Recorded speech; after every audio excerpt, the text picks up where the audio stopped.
sweet corn based on who you speak to in the backyard is something that some people do and other people don't waste their time in doing because they feel the return on investment is not worth the effort to be put in, with only getting 1 or possibly 2 years per stalk. But the reward of eating homegrown, heirloom, organic sweet corn is something that you can never replace from store-bought. The key is you need to build your soil with compost, use coffee grounds, a rotted manure, something with a good nitrogen base. You can also use organic fertilizer.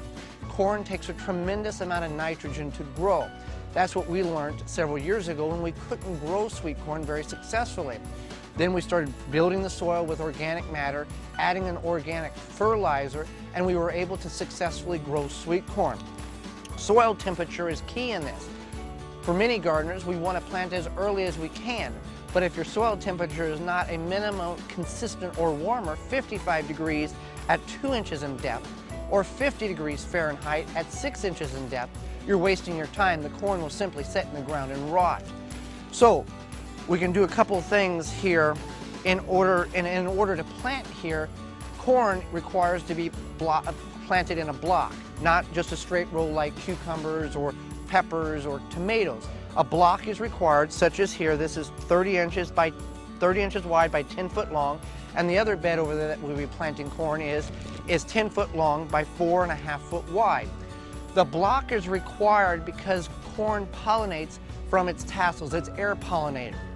So the tassels on top of the plant at the time that the ear is forming, that pollen will fall down and pollinate the hairs on the ear. Each ear represents a kernel of corn on that cob that is getting pollinated.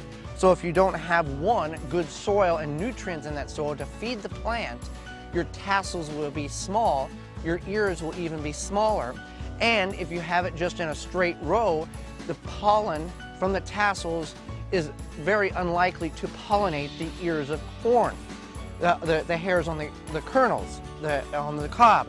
So by planting it in a block, you've got corn that's going to be, let's say, 5-6 foot tall, and that pollen will be able to fall around and have a better chance of pollinating the follicles of hairs that are on the ear of corn that's going to pollinate the ears on the cob.